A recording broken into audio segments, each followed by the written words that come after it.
देखिए अब बात करते हैं क्वेश्चन क्या है ना, नेक्स्ट क्वेश्चन। ठीक है, थोड़ा क्वेश्चन का पैटर्न थोड़ा बदल दिए, उलट देते हैं। क्वेश्चन है कि if the slope of tangent for 2y square is equal to ax square plus b at -1, is -1, then a, b what.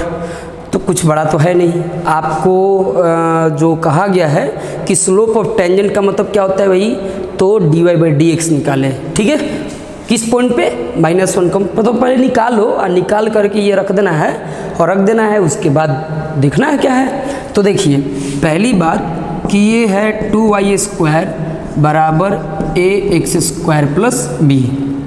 तो पहला मेन मुद्दा है कि हमें dy/dx निकालना है।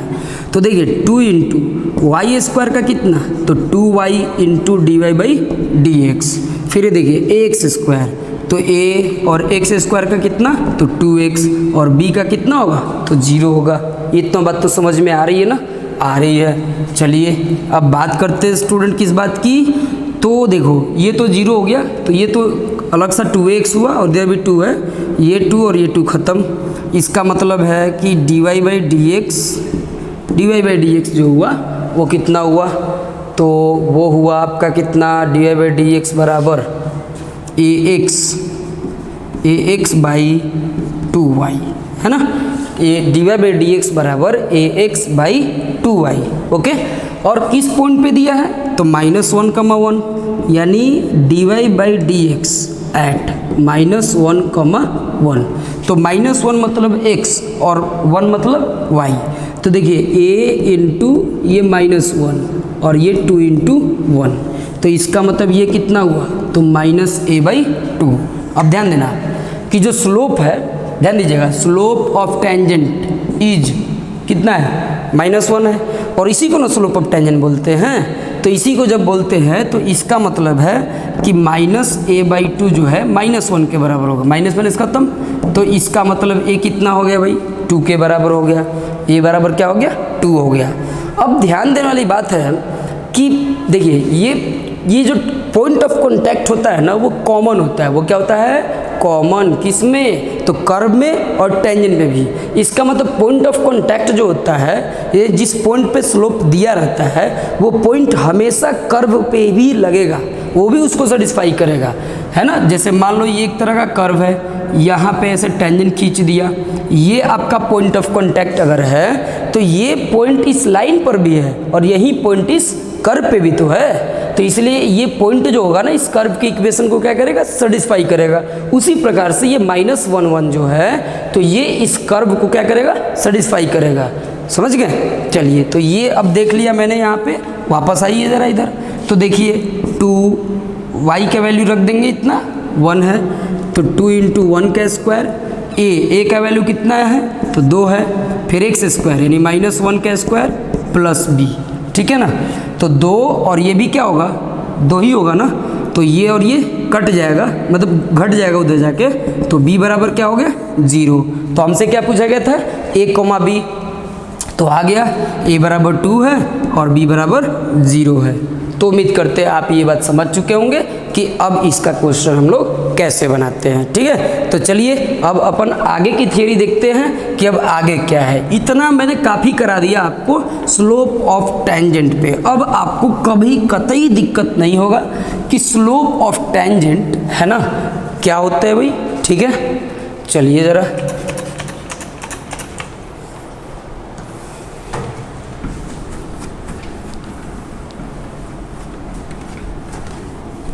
अब आते हैं, बहुत ही अहम मुद्दा है, वो क्या है, इक्वेशन ऑफ टेंजेंट। ठीक है ना, इक्वेशन ऑफ टेंजेंट, और इसके साथ साथ हमेशा पीछे लगा रहता है नॉर्मल, इक्वेशन ऑफ नॉर्मल, वो क्या है। ठीक है ना। चलिए ये चैप्टर ऐसा है कि इसमें जेई के भी क्वेश्चंस मैं कराऊंगा। ठीक है, लेकिन पहले मुझे पता चलना चाहिए कि क्या आपने इतना क्वेश्चन देखा है ना, स्किप तो नहीं किया, तो कमेंट करके ज़रूर बताएं, है ना, कि जेई वाला क्वेश्चन करा दीजिए। क्वेश्चन बैंक जो होगा ना जेई का, जो पिछले 40 सालों में जो पूछा होगा, आपके अभी एग्ज़ाम पैटर्न पे जो होगा वो मैं करा दूंगा। ठीक है, चलिए तो अब बात करते हैं EOT मतलब equation of tangent to the curve. Okay, बहुत सिंपल, बहुत आसान। y minus Y one, m के जगह पे जो होता था ना वहाँ पे dy बाई डी एक्स लिख दो और ये x माइनस एक्स वन लिख दो। तो ये क्या है भैया, तो ये y1 x1 पॉइंट है ना, पॉइंट स्लोप फॉर्म में है, तो ये dy बाई डी एक्स इसी पॉइंट पे होना चाहिए। यानी सिंपल भाषा में अगर कहें तो EOT जो होता है ना तो वो y minus Y one by मैंने upon x minus x one is equals to dy by D X है ना एट x1 कॉमा y1, ये होता है। ये मेन अहम मुद्दा है, बिल्कुल ठीक है ना। y minus Y one upon x minus x one बराबर dy by D x at x1 y1, ऐसा करना बराबर ये सीधा सीधा बात बैठता है EOT यानी equation of tangent, equation of tangent, समझ गए। इक्वेशन ऑफ टेंजेंट आपका यही होता है। तो अब बात करते हैं UN क्या होता है, UN, हाँ, तो equation of normal, equation of normal सब वही चीज़, उसी पॉइंट पे अगर चाहिए तो बस स्लोप को बदल डालो, minus one by d y by D x at x1 y1, ये भी आप लिख सकते हैं, समझ गए ना। तो ये जो होता है ये भी बहुत अहम चीज़ है, आप इसे भी नोट कर ले, क्योंकि अब हम इस पे करीब 5-6 क्वेश्चन कराने वाले हैं, ठीक है, तब जाके ये हमारा लेक्चर ख़त्म होगा, समझ गए ना। चलिए तो आप लोग इसको उतार लीजिए, अब मैं आपको नेक्स्ट क्वेश्चन कराने जा रहा हूँ, ठीक है ना। नेक्स्ट क्वेश्चन के लिए तैयार हो जाइए। इसके लिए आपको डिफ्रेंशिएशन बिल्कुल आना चाहिए, ठीक है ना। डिफ्रेंशिएशन एकदम जड़ से क्लियर कर देना है। चलिए अब आपसे है ना एक क्वेश्चन पूछते हैं, ठीक है, इसको हटा दे।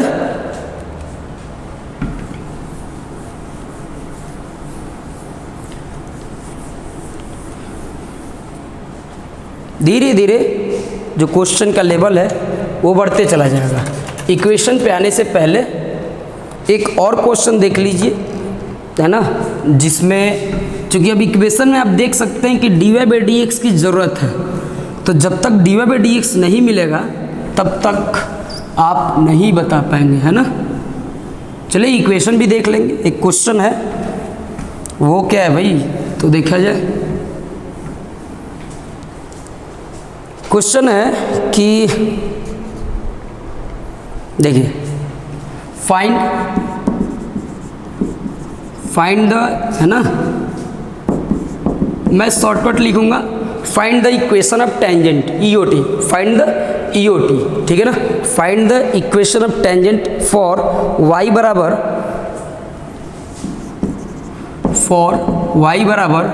Mod x square minus mod x, ठीक है ना, एट x बराबर -2। बहुत ही इम्पोर्टेंट, देखिए ये सभी क्वेश्चन आपको उलझा के रख देंगे, उलझ जाइएगा आप। अब सोचिए क्या करें सर। एक बात तो निश्चित है ना कि सर आप सोचेंगे कि आपने सर बताया कि चलो कुछ भी हो इक्वेशन ऑफ टेंजेंट, तो आप अपन को दिमाग में क्या रहना है ना सबसे पहले कि इक्वेशन ऑफ टेंजेंट का हमारा क्या है इक्वेशन। तो इक्वेशन है y माइनस वाई वन, है ना, by x minus x one is equals to dy by D x at x1 comma y1। तो ये इक्वेशन है। अच्छा, तो मुझे इसी पे बात करनी है। जी हाँ, आपको इसी पे बात करनी है। इसके लिए मुझे x1 y1 चाहिए। चलो मुझे x मिल गया, मतलब x1 मिल गया, और x1 मिल गया तो मुझे y भी मिल जाएगा, ये भी चाहिए, कोई दिक्कत नहीं इसमें। लेकिन आपको जब तक ये नहीं मिलेगा ना तब तक आप निराधार हो, आपको नहीं बन सकता आपसे। तो सर उसके लिए तो ये मॉड है ना, y बराबर मॉड एक्स मॉड में दे दिया है। अच्छा, तो आप मॉड तब तक आप डिफ्रेंशिएशन नहीं कर सकते हैं जब तक मॉड को आप तोड़ेंगे नहीं, समझ रहे ना। मॉड को जब तक आप तोड़ेंगे नहीं तब तक इसका डिफ्रेंशिएशन आप करेंगे नहीं। तो यहाँ पे तोड़ने वाली बात है, तो थोड़ी सी ध्यान दे दीजिएगा ज़रा। तोड़ने से पहले ध्यान देंगे कि एक काम करता हूँ, अगर आप चालाक हैं तो देखिए मुझे लगता है आप लोग जानते होंगे, अगर नहीं जानते होंगे तो मैं एक हिंट देता हूँ कि मॉड एक्स का जो फॉर्मूला, जो डेफिनेशन होता है, वो कहता है कि मॉड एक्स बराबर एक्स होगा इफ़ एक्स ग्रेटर देन और इक्वल टू 0 होगा, और यदि माइनस एक्स होगा मतलब इफ़ एक्स लेस देन 0 होगा। मॉड कहता है कि मैं कभी निगेटिव हो ही नहीं सकता, मुझे निगेटिव रखोगे भी तो भी मैं पॉजिटिव हो जाऊंगा। तो जब भी अगर मॉड के अंदर कोई निगेटिव संख्या रहता है, देखिए ऐसे अगर मान लो कि मॉड 5 है तो ये 5 है, तो मॉड रहे ना रहे कोई फ़र्क ही नहीं पड़ता है, एज इट इज़ वो उतर जाएगा। लेकिन यही कल को अगर -5 होता तो ये दोनों चिन्ह कहते हैं ना कि मैं निगेटिव दे ही नहीं सकता आउटपुट, मैं पॉजिटिव दूंगा। तो पॉजिटिव दूंगा यानी कुछ ऐसा दूंगा, ऐसा करके, तब तो आप तभी ना 5 कह सकते हो। जैसा कि आप देख सकते हो जब x लेस देन 0 हो, यहाँ पर x जो है ना, ये x लेस देन 0 है, तो जब लेस देन 0 होगा तो ये होगा -x होगा, क्योंकि जब लेस देन 0 है तो मॉड x की जगह पे -x है, तो मैंने -x रख दिया, फिर माइनस का माइनस है और x की जगह पे -5 है, तो मैंने कर दिया। रिजल्ट बताओ किस में दिया, पॉजिटिव दिया। तो मुझे लगता है आप ये समझ चुके होंगे, एकदम बेसिक से बता रहा हूँ आपको, ये समझ चुके होंगे ना। अब आइए ज़रा, है ना, देखिए अब ज़रा कोशिश करें बिना पेन उठाए ये क्वेश्चन कैसे होगा, ठीक है ना। तोड़ना है मुझे x बराबर -2 पे तोड़ना है। तो सोचो कि x निगेटिव है ना, x क्या है, निगेटिव है। निगेटिव हो या पॉजिटिव हो, ये कैसा नंबर मिलेगा, ये जब x -2 रखिएगा तो ये कितना आएगा, है ना। छोड़िए मैं ज़्यादा करूँगा तो आप शायद ये हो जाएंगे, क्योंकि शुरुआत का क्वेश्चन मैं तोड़ के सिखाता हूँ सीधा सीधा। अगर मैं प्रूव कर दूँ कि ये मॉड के अंदर वाला पॉजिटिव है, तब तो मैं, आप समझ जाएंगे ना। देखिएगा ज़रा कि ये मॉड x² है ना, और ये ऐसे है। आप इसमें देख सकते हैं x बराबर क्या है, -2 है। तो जब x -2 है तो इसका मतलब है कि x लेस देन 0 है। जब x लेस देन 0 है तो मॉड x का मतलब -x होगा। बोलिए समझे कि ना। फिर से x कितना दिया है, -2, x कितना लिखा है, -2। तो जब x -2 है इसका मतलब वो 0 से छोटा है, और जब x 0 से छोटा है ना, जब x 0 से छोटा होगा तो मॉड x का वैल्यू -x होता है, और जब 0 से बड़ा होता है या बराबर होता है तो मॉड x का वैल्यू x लिखते हैं हम, है ना। तो यहाँ तो 0 से छोटा है, तो 0 छोटा है, तो ये जो मॉड x दिख रहा है इसका मॉड हटा के हम क्या लिखेंगे, तो मॉड हटा के इसको हम ऐसे लिखेंगे। तो देखिए मैंने, चूंकि x 0 छोटा है तो मॉड x के पे मैं क्या लिखूंगा, -x लिखूंगा। अब समझिए ज़रा, तब y बराबर मॉड x², देखिए माइनस, ये वाला माइनस, और इस मॉड x के जगह पे क्या, -x, तो ये मैं ऐसे रख दिया। बोलिए समझे कि ना समझे, है ना। तो अब देखिए ज़रा, तो y बराबर ये x² और ये क्या हो गया, +x हो गया। y बराबर क्या हो गया, x² + x हो गया। अब इसमें आप रख के देख लो, -2 रखोगे तो -2 का स्क्वायर 4, और 4 में से 2 घटेगा तो 2 आएगा। पॉजिटिव हुआ कि नहीं हुआ, x बराबर -2 पे ये पूरा चीज़ क्या होगा, पॉजिटिव होगा। इसका मतलब कि मैं इस चीज़ को डायरेक्ट ऐसे भी लिख सकता हूँ, क्योंकि जब मॉड x में x पॉजिटिव हो ना तो सिर्फ ये हट जाता है, ये एज इट इज उतर जाता है। तो उसी प्रकार से ये पूरा हट गया मॉड, और हम यहाँ पे सिंपल भाषा में x² + x लिख देंगे। इस क्वेश्चन पे यही गेम खेला गया, बस इस क्वेश्चन पे यही गेम खेला गया है कि किसकी बुद्धि इतनी है जो मॉड x को हटा सकता है। समझ गए। तो ऐसे ही धीरे धीरे लेवल में आपका बढ़ाते जाऊँगा, है ना। तो एकदम ध्यान से देखते रहिए। अब क्या करना है, अब तो बहुत सिंपल भाषा है, मतलब सिंपल काम है ना। आपको पहले क्या चाहिए भाई, हमको y1 चाहिए, क्योंकि x1 दिया हुआ है। मान लो सेटिस्फाई करेगा तो ये कुछ ऐसा होगा, ठीक है। अब अगर x1 -2 है तो ये y1 कितना होगा, तो ये आपका 4 -2 यानी कि 2 होगा। इसका मतलब हमें पॉइंट मिल गया x1, y1 2, -2 मिला। बोले इतनी बात समझ में आई कि ना आई, एकदम आ गई होगी अगर आप पढ़ने वाले स्टूडेंट हैं तो, ठीक है ना।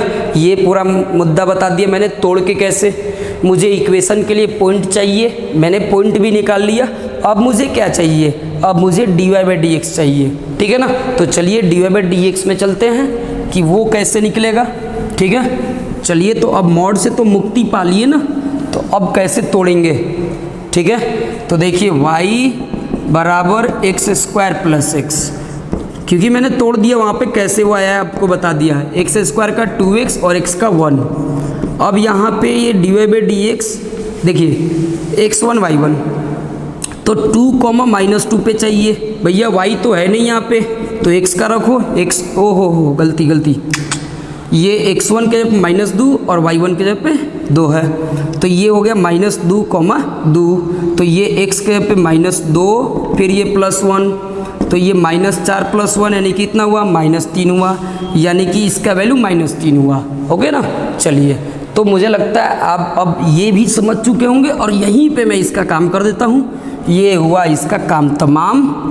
देखिए y1 कितना है भाई, तो y1 2 है, x - x1 तो -2 है, और ये कितना है, तो ये -3 है, तो ये y - 2, देखिए ये x + 2 हो गया, तो -3 × x + 2, ठीक है। तो ये y - 2 -3x -6, इस 3x को इधर बुला लो, 3x + y, 6 को भी इधर बुला लो, 6 में से 2 गया 4, यानी कि ये आपका इक्वेशन होगा। मज़ा आया होगा बिल्कुल। अब इससे मज़ेदार क्वेश्चन क्या हो सकता है, स्टार्टिंग में आपको ऐसा क्वेश्चन करा दिया। बहुत लोग डरते हैं ऐसे क्वेश्चन कराने से, किस बात से, शायद आपको समझ में ना आए, लेकिन मैं गारंटी लेता हूँ आपको समझ में आ गया होगा। अब इसका मतलब ये नहीं कि किसी को मॉडिक्स ही नहीं पता हो तो वो तो समझने बहुत मुश्किल होगा, फिर भी मैंने डिटेल से समझा दिया आपको, ताकि उसमें आपको कोई दिक्कत ना हो, ठीक है। तो चलिए अब अगला क्वेश्चन लेकर चलते हैं इसी इक्वेशन ऑफ टेंजेंट पे। अब नॉर्मल पूछता तो नहीं लिख देते का, सिर्फ -1/dy/dx तो करना था, और क्या, वो तो बहुत सिंपल था, ओके। चलिए तो ठीक है ना, अब आगे क्वेश्चन देख लेते हैं एक, वो क्या है भाई, ठीक है ना, ओके। अगला देखते हैं जी, बहुत ही इंपॉर्टेंट क्वेश्चन है। पहले मैं इसको थोड़ा इरेज कर दूँ, साफ क्लीन, नहीं बोर्ड क्लीन रहेगा तो भी ना वही रहेगा।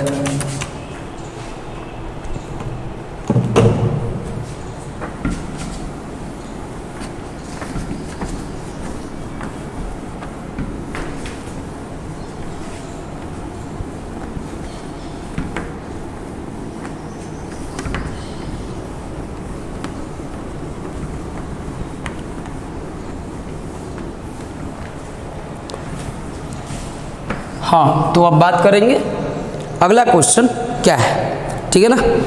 तो देखिए अब अगले क्वेश्चन में आते हैं, इसको भी आप ध्यान से देखिएगा, फिर उसके बाद आप किताब का क्वेश्चन ज़रूर से ज़रूर बनाकर देखेंगे, आपको कोई दिक्कत नहीं होगा, ठीक है ना।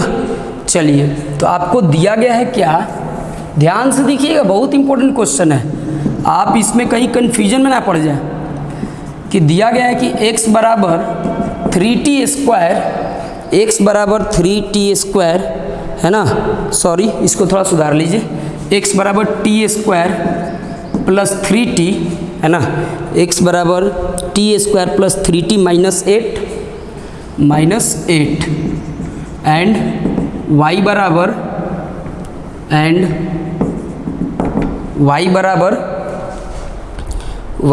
है 2t² - 2t - 5, 2t² - 2t - 5, 2t² - 2t - 5, ठीक है ना। तो इस पे आपको क्या करना है भाई, तो इस पे है आपको, है ना, फाइंड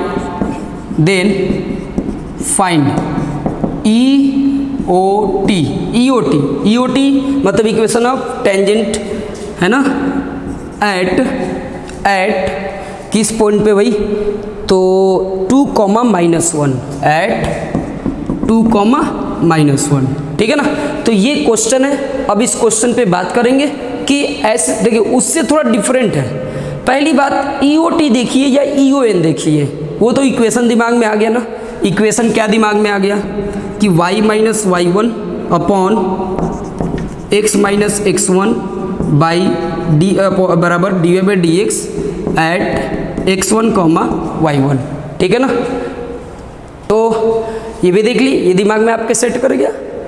अब क्या करेंगे, अच्छा देखो कोई कैसा भी क्वेश्चन हो, पहले आपसे EOT पूछा गया है, इक्वेशन ऑफ टेंजेंट पूछा गया हो, या इक्वेशन ऑफ नॉर्मल। मैं बात अगर टेंजेंट की करूँ तो आप समझ जा रहे हैं ना, नॉर्मल के लिए बस -1/dy/dx करना होता है, बाकी सब चीज़ वही होता है। तो आपके जहन में यही चीज़ आना चाहिए, ये पहले आपके दिमाग में सेट करना चाहिए कि इनमें से कौन सी चीज़ हमें मिल सकती है आसानी से और कौन नहीं मिल पाएगी, उसी को ढूंढो जरा, उसी को ढूंढो। अच्छा सर, तो पहले के क्वेश्चन में सिर्फ y दिया रहता था और x के टर्म में रहता था, तो डायरेक्ट कर देते थे ना, dy/dx, आसान था। लेकिन यहाँ पे तो x का वैल्यू दिया है t के टर्म में और y भी t के टर्म में, तब हमें dy/dx निकालना है। तो याद करिए पैरामीट्रिक फॉर्म में है, ये किस फॉर्म में है, पैरामीट्रिक फॉर्म में है। तो पैरामीट्रिक फॉर्म में है जहाँ पे पैरामीटर 3 है। देखिए भाई एक बात क्लियर है, अगर आपको डिफरेंशिएशन नहीं क्लियर है तो प्लीज़ हमारे इसी चैनल पे आप देखिए, मैंने डिफरेंशिएशन का एक टॉपिक पे वीडियो बनाया है, ठीक है, आप वहाँ देख लेंगे, आपको कोई दिक्कत नहीं होगी। फिर तो पहले इसको उससे हम लोग dy/dx निकालेंगे, ठीक है। लेकिन अब एक बात होगी, जब भी आप मान लो निकाल ही लो, पहले देखो dy/dx निकाल लो पहले, अपने आप बुद्धि खुल जाएगा, ठीक है ना। तो dy/dx निकालोगे तो क्या करोगे, वैसे में तो dy/dt अपॉन dx/dt करते हैं हम लोग, है ना। थोड़े आप लोग समझदार है, y इतना दिया है तो dy/dt कितना होगा। तो देखिए t के रिस्पेक्ट में इसका 4t, तो ये लिखा मैंने 4t - 2, समझ रहे हैं ना। और ये देखिए इसका t के रिस्पेक्ट में तो 2t + 3। ओके, चलिए ये हमारा आ गया भाई, dy/dx बराबर 4t - 2 अपॉन 2t + 3, ये हमारा इतना आ गया। अच्छा तो अब क्या करें सर, ये dy/dx आ गया, चलो इतना तक तो ठीक है, मुझे dy/dx ही तो चाहिए था, हाँ चाहिए था। लेकिन सर एक बात है, यहाँ dy/dx एट x1 y1 है, मतलब तो 2, -1, तो 2, -1 जब रखेंगे तो ये x होता है और ये y होता है। लेकिन सर इसमें तो x y है ही नहीं ना, हाँ इसमें x y नहीं है। यानी अब मुझे ऐसा कुछ करना होगा कि जब x का वैल्यू 2 हो और y का वैल्यू -1 हो, उस परिस्थिति में t का वैल्यू क्या होगा। जब तक आपको ये नहीं मालूम होगा ना, तब तक आप इसमें रखेंगे नहीं, और जब तक वो नहीं रखेंगे तब तक आपको ये मिलेगा नहीं, और जब तक ये नहीं मिलेगा तब तक आपको EOT यानी इक्वेशन ऑफ टेंजेंट तो मिलेगा ही नहीं। तो देख रहे नहीं क्वेश्चन कितना बढ़िया है ना। ये क्वेश्चन में कॉन्सेप्ट है, एकदम कॉन्सेप्ट यहाँ पे चाहिए, है ना। चलिए तो बात करते हैं स्टूडेंट यहाँ पे कि क्या कॉन्सेप्ट है। यानी हमें राज़ी करना है किसको, टी को। तुम राज़ी हो जाओ, बताओ ये बात कि जब x का वैल्यू 2 होगा और y का वैल्यू -1 होगा तो तुम कितने होगे, यानी t कितने होगे तुम, इस बात पे अग्री करना है, ठीक है ना। तो देखिए यहाँ पे जब x का वैल्यू हम 2 रख के देखते हैं तो होगा यहाँ पे 2 बराबर t² + 3t - 8, ठीक है ना। तो ये हो गया t² + 3t, इसको उधर भेज देते हैं, -10 बराबर 0, ठीक है। तो ये सबको पता है कि 5 में से 2 गया 3, ठीक है ना। तो आप यहाँ पे t + 5 × t - है ना 2 लिख सकते हैं। अब इसमें कोई अग्री ही नहीं करेगा, सबको पता है। तो आप देख सकते हैं कि यहाँ पे t बराबर -5 हुआ, है ना, और एक क्या हुआ, एक हुआ t बराबर -2 हुआ, ठीक है। t बराबर -5 हुआ और t बराबर -2, कब, जब x का वैल्यू कितना होगा, 2 होगा तो, ठीक है। लेकिन हमें इतना पे ही नहीं मान जाना है, हमें तो ये भी देखना है ना कि उस वक्त y का वैल्यू भी क्या होना चाहिए, -1। जब y का वैल्यू -1 रखेंगे यहाँ पे तब t क्या होगा। तो देखिए 2t² - 2t - 5, ठीक है। तो ये 2t² ये उधर जाएगा, ये -2t -4, ओके ना। तो चलिए अब ये कितना होगा भाई, तो आप देख सकते हैं कितना आएगा, तो -4 + 2 और यहाँ पे 2 है, चलो ऐसे कर लेते हैं 2t² -4t + 2t -4, ठीक है। यहाँ 2t कॉमन ले लीजिए, तो आपका बचेगा क्या, t माइनस है ना 2, तो देखिए 2t, तो t -2 + 1t -2 है ना, तो t बराबर कितना हुआ, t बराबर 2 हुआ, t बराबर 2 और एक t बराबर -1/2। तो कुछ लोचा है, कुछ गड़बड़ है यहाँ पे कहीं वैल्यू पे, सॉरी मैंने गलत यहाँ पे किया है। जब ये 0 होगा तो ये 2 के बराबर होगा, ठीक है। अब देखिए तो ये दोनों वैल्यू निकल गया, दोनों वैल्यू निकल गया। ऐसा कौन t है जो दोनों पे अग्री है, जो दोनों पे अग्री है। तो जब x का वैल्यू 2 ले रहे हैं तो उस समय भी t 2 पे अग्री है, हम 2 पे राजी हैं। जब x 2 है तो हम 2 भी हो सकते हैं और -5 भी हो सकते हैं, लेकिन जब y बराबर -1 रखा आपने तो उस वक्त t -5 पे अग्री नहीं कर रहा है, उस वक्त t किस पे अग्री कर रहा है, 2 पे और -1/2। तो दोनों में मंडवाली करते, मतलब दोनों में समझौता करते, तो दोनों में किस बात पे समझौता है भाई, कि t 2 पे भी अग्री है, मैंने जब x का वैल्यू जब 2 होगा तो उस वक्त t बराबर 2 सहमति रखता है, और जब -1 है तब भी सहमति रखता है। तो जो दोनों में कॉमन वैल्यू हो, कौन सी वैल्यू, दोनों में कॉमन वैल्यू, जो भी इन दोनों कंडीशंस में जो कॉमन वैल्यू होगा t का, वही वैल्यू हम इसके डिफरेंशिएशन में रखेंगे। बात समझ में आई कि ना आई, एकदम आनी चाहिए। और जिस वक्त गलत मतलब कॉमन ना मिले तो गड़बड़ है, जैसे मैंने अभी गड़बड़ किया था यहाँ पे -2 रख के, तो मुझे लगा मैंने कहीं गलत किया है, तो यहाँ पे कुछ गलत हो सकता है, समझ गए ना। कॉमन मिलना तय है, अगर नहीं मिला तो पॉसिबल ही नहीं है, ओके ना। तो यही चीज़ यहाँ पे मैटर करता है, और इसीलिए ये क्वेश्चन काफ़ी अहम है, और इसीलिए मैंने यहाँ पे क्या किया, VVI कहा, क्योंकि यहाँ पे ये बोर्ड लेवल आपका आराम से पार हो गया। ऐसे में ऐसे ही क्वेश्चन तो घुमा के देते हैं, इससे ज़रा सा ऊपर जाएंगे तो यही आएगा। धीरे धीरे देखिए ना, मैं आपसे क्वेश्चन कराते जाता हूँ, ठीक है ना। तो बोलिए इतना तक तो ठीक है ना, ठीक है। चलिए अब आगे बढ़ते, t बराबर 2 और ये t बराबर 2, दोनों में कॉमन है, तो मैं इसमें अब रखता हूँ, ठीक है। उम्मीद है आपको यहाँ तक दिख जा रही होगी। चलिए तो ये मैं dy/dx @ 2, -1, ठीक है ना।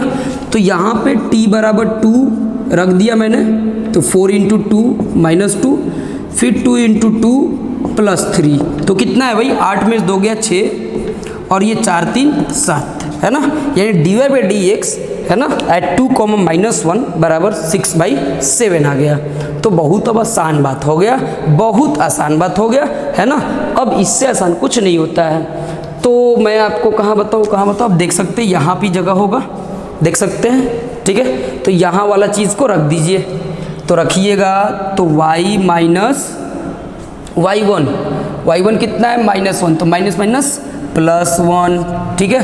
एक काम करता हूँ, मैं ऊपर ही बताता हूँ, क्वेश्चन तो आपको दिख ही गया होगा, क्वेश्चन से कोई लेन देन नहीं है, ठीक है। ज़रा मैं इसको हटाता हूँ ताकि इक्वेशन आपको स्पष्ट दिख जाए कि कैसे हम लोग क्वेश्चन को सॉल्व करते हैं, है ना। चलिए अब इक्वेशन चाहिए था, सारी प्रोसेस यहाँ पे आपको दिखा दी गई है। इक्वेशन चाहिए ना, तो y - y1 upon x - x1 बराबर dy/dx @ है ना 2, -1। ये क्या क्वेश्चन तो मैंने मिटा दिया, हाँ ठीक है, 2 और -1, ठीक है ना। तो देखिए यहाँ पे y - y1, -1 था, माइनस प्लस हो जाएगा, फिर x -2 हो जाएगा, और ये कितना आया है, 6/7 आ गया। तो ये आपका हो जाएगा 6x - 12 बराबर 7y + 7। तो ये इसको इधर बुलाइए, 6x - 7y - 19 बराबर 0। तो ये रहा इक्वेशन ऑफ टेंजेंट, जो कि काफ़ी ही महत्वपूर्ण है ये क्वेश्चन, ठीक है। तो उम्मीद करते हैं आपको ये काफ़ी अच्छा लगा होगा। और भी अभी 2-3 क्वेश्चन है जो कि मैं आपको कराऊंगा अभी, और इसके बाद आप किताब उठा कर देखें, एकदम रगड़ा जाएगा। इतना बेहतर होगा कि आप कमेंट किए बिना नहीं रहेंगे कि क्या आपने गजब का कॉन्सेप्ट दिया है ना। एकदम उम्मीद नहीं, बहुत ज़्यादा उम्मीद है कि आपको ये बहुत बेहतर तरीके से समझ में आया होगा। और दिक्कत भी अगर हो रहा होगा तो क्या करोगे, आप पॉज करिए, उसके पीछे जाइए जहाँ पे दिक्कत हो, इसको बार बार देखिए। लेकिन हमारे को समझाने का तरीका ही कुछ ऐसा है कि आपको समझ में आ गया होगा, अगर आप थोड़ी बहुत भी मैथ्स के जानकार होंगे तो। ठीक है, चलिए तो अब आगे के क्वेश्चंस की बात करते हैं कि आगे हमको कैसे क्वेश्चंस मिलने वाले हैं। ठीक है ना, चलिए आइए देखते हैं वो कौन सा क्वेश्चन है भाई।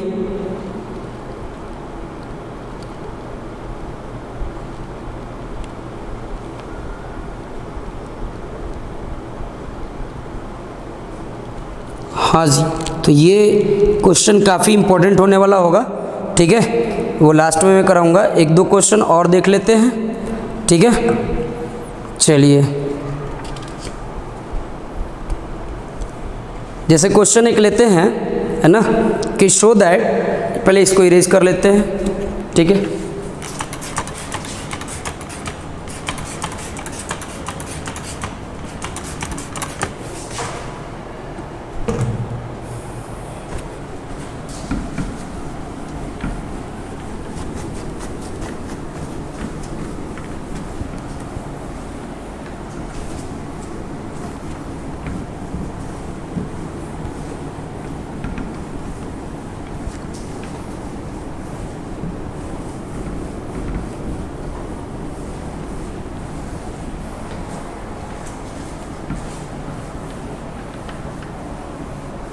हाँ जी, चलिए तो ये अब बात करेंगे आगे चल के क्वेश्चन, है ना। और भी थोड़े बहुत ही इम्पोर्टेंट क्वेश्चन की बात करूं तो ज़रा लेबल है वो ध्यान दीजिएगा। लेकिन मैं अभी वो क्वेश्चन पे नहीं करूंगा बात, क्योंकि हो सकता है आप उसमें थोड़े कन्फ्यूजन में पड़ जाएं, है ना। तो सिंपल एक क्वेश्चन लेता हूँ। क्वेश्चन एक है कि फाइंड द इक्वेशन, है ना, find the equation of the tangent to the curve. एक क्वेश्चन सिंपल, ये हमें EOT निकालना है, इक्वेशन ऑफ टेंजेंट। ठीक है ना, और क्वेश्चन है y बराबर sec 4x minus tan 4x, sec 4x minus tan 4x, है ना। कहाँ पे, तो एट π/3, एट π/3। ठीक है ना। देखिए कितना ये जो चीज़ है ना आपको बहला रहा कितना है ना। आप सोचेंगे सबसे पहले काम कर लेते हैं क्या, तो सबसे पहले डिफ्रेंशिएट कर लेते हैं। लेकिन एक मिनट ज़रा रुकिएगा, क्यों ना इसको और भी सिंपल बना देते हैं। Sec square x minus tan square x into sec square x plus tan square x. क्या ये अभी भी उतने के ही बराबर है, बोलिए ना, क्या ये अभी भी उतने के ना बराबर है। तो ये तो पढ़े हैं सर ट्रिगो में कि sec square x minus tan square x तो 1 होता है। तो हाँ सर, तो अब ये आपके लिए बहुत ही सिंपल हो गया कि y बराबर सेक स्क्वायर एक्स अब प्लस tan स्क्वायर एक्स हो गया। अब इससे सिंपल क्या लीजिएगा, है ना, जहाँ पावर 4 में था इसमें आ गया, बहुत आसान हो गया। अब जाकर यहाँ पे आप dy/dx निकालो। तो अच्छा, जब इक्वेशन EOT आएगा मुझे लगता है आपको याद हो गया होगा, y minus y1 upon x minus x1 is equals to dy/dx at x1, y1। Okay ना। तो ये dy/dx सेक स्क्वायर एक्स का क्या होता है, तो सेक स्क्वायर एक्स का होता है स्टूडेंट्स, देखिए पहली बात कि सेक स्क्वायर एक्स का 2 सेक एक्स होगा, एक्स स्क्वायर की तरह ट्रीट करिए तो 2 सेक एक्स, और फिर सेक एक्स का कितना, तो sec x into tan x. ठीक है ना, फिर tan स्क्वायर एक्स, तो tan स्क्वायर एक्स का कितना होगा, इसको जरा मैं इधर लिख देता हूँ, प्लस तो पहले एक्स स्क्वायर की तरह ट्रीट करें 2 tan x इंटू फिर tan x का कितना, तो सेक स्क्वायर एक्स। अब देख सकते हैं, देखिए sec x into sec square x, ये सेक स्क्वायर एक्स कॉमन हो जाएगा।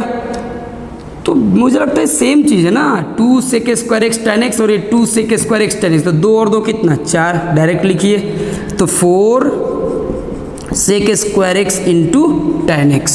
ये क्या मिला, ये मिला हमें d y by D x. ठीक है, अब मुझे चाहिए d y by D x at, है ना, पाई बाई 3। अब पाई बाई 3 पे पता नहीं y1 क्या आएगा, आप निकाल के देख सकते, कोई दिक्कत नहीं, क्योंकि इसमें तो y है ही नहीं, लेकिन पॉइंट चाहिए ना सर, पॉइंट तो यहाँ पे चाहिए, तो यहाँ पे चाहिए तो निकाल के देख लीजिएगा, डायरेक्ट निकाल के देख लेते। पाई बाई 3 का मतलब 60 हो गया, तो सेक स्क्वायर 60, सेक 60 तो होता है 2, ठीक है, 2 का स्क्वायर 4, और ये होता है tan 60 √3 होता है, तो √3 का स्क्वायर 3, 4 3 7, यानी पाई बाई 3, 7 हो गया। ठीक है, तो 4 और ये देखिए sec square x pi by 3 पे, तो पाई बाई 3 पे 2 का स्क्वायर यानी कि 4 हो जाएगा, फिर 10 तो ये होता है √3 होता है। ठीक है, तो ये कितना हुआ, 4 हो गया 16 √3 यानी कि 16 √3 हो गया स्लोप। ओके, अब उसमें पुट कर दीजिए, देखिए y माइनस y1, तो y1 7 है, x माइनस पाई बाई 3 हो गया। ठीक है ना, तो x1 पाई बाई 3 और स्लोप कितना है, तो 16 √3 यानी 16 √3 माइनस, तो 16 पाई, देखिए ये और ये इंटू करेगा तो नीचे √3 हो जाएगा। वैसे दुनिया वालों को पसंद नहीं कि नीचे रूट रहे, तो 16 √3 पाई अपॉन 3 मैंने लिख दिया, फिर y माइनस 7 ओह x यहाँ पे, तो ये x हो गया, यानी 16 √3x माइनस, है ना, 16 √3 पाई बाई 3 माइनस y प्लस 7। अब इसको सॉल्व करते रहिए, कोई दिक्कत नहीं है, ऐसे ही आपका इक्वेशन ऑफ टेंजेंट आता है, समझ गए। चलिए, तो ये अब जरा हम आपको कुछ अलग टाइप के क्वेश्चंस कराएंगे, ठीक है ना, अलग टाइप के। जब आपको क्या दिया रहता है, जब ऐसा दिया रहेगा, ये तो आपने अभी तक 2 चीज़ बेहतर समझ लिया कि कोई भी टेंजेंट का हम लोग, देखिए मैं टेंजेंट पे बता रहा हूँ, नॉर्मल निकालना कोई बड़ा बात नहीं है, ठीक है ना। कोई भी टेंजेंट या नॉर्मल का इक्वेशन कैसे निकालेंगे, कोई भी टेंजेंट और नॉर्मल का हम लोग स्लोप कैसे निकालेंगे, ठीक है, ये 2 चीज़ तो समझ गए। और हम लोग समझेंगे कि वो घड़ी कब आएगी जब ये दिया रहता है, जो आपने सर बताया वो कि 2 लाइन्स पैरेलल होते हैं तो उनके स्लोप्स बराबर होते हैं, दोनों परपेंडिकुलर होते हैं तो उनके स्लोप्स का प्रोडक्ट -1 होता है। तो आपने -1 वाला तो यूज़ देख लिया नॉर्मल और टेंजेंट की इक्वेशन में, अब बराबर वाला भी देखेंगे। तो अब के क्वेश्चन में क्या आएगा कि दे दिया रहेगा कि टेंजेंट जो है ना वो दूसरे लाइन के पैरेलल है, ठीक है। तो ये टाइप 1 लेक्चर था, अब तक में ये टाइप 1 लेक्चर था। हो सकते हैं आपको ये 2 पार्ट में वीडियो बन के मिले, ठीक है। अब इसके बाद जो थर्ड आएगा वो काफ़ी इंपॉर्टेंट होगा, ठीक है, और हम लोग उस चीज़ को देखेंगे, उस तरह के क्वेश्चन सब करेंगे, ठीक है ना। काफ़ी अगर वो उतना करा देते हैं ना, तो उसके बाद जा कर के आप काफ़ी अपने आप को सिक्योर फील करेंगे, और कोई भी किताब उठाइए आप काफ़ी अच्छे से उस चीज़ को बना लेंगे, ओके ना। तो चलिए, ये इतना तो समझ गए, ठीक है। तो ये जो है ना, ये हमारा ये लेक्चर यहीं पे समाप्त होता है, और मैं आगे जो अगले पार्ट में वीडियो बनाऊंगा तो उस पार्ट में आपको काफ़ी बेहतर क्वेश्चन मिलेंगे, ठीक है ना। ये भी मैंने आपको थियोरेटिकल अभी मजबूत किया, मैंने उस लायक बनाया। जब मैं आपको बहुत बड़े क्वेश्चन आपके सामने चिपकाऊँ ना, पटकूँ आपके सामने, तो आप अपने आप को ऐसा फील ना करो कि पता नहीं कैसा क्वेश्चन आ गया, ये मैं तो सोच नहीं पाऊंगा, ऐसा नहीं होना चाहिए। आप इसको देखें, मजबूत बने, अपने बोर्ड लेवल की बुक्स को बिल्कुल क्लियर कर ले। अगर ऐसा कर लेते तो मुझे कमेंट करके ज़रूर बताएं कि आपको अगले पार्ट की ज़रूरत है, मैं उस पर तुरंत वीडियो बनाऊंगा और उस पर डालूंगा भी, समझ गए। तो चलिए मिलते हैं नेक्स्ट वीडियो में। अगर आप हमारे चैनल पर नए थे तो आप सब्सक्राइब करना भूलें, लाइक करें ना करें आपकी मर्जी, ये भी मर्जी, आप सब्सक्राइब करें ना करें, लेकिन कर देंगे तो मुझे काफ़ी ज़्यादा बढ़ावा मिलेगा, ठीक है। एग्ज़ाम टाइम में काफ़ी आपको हेल्प में मिलेगा, ठीक है। ओके, तब तक के लिए नमस्कार।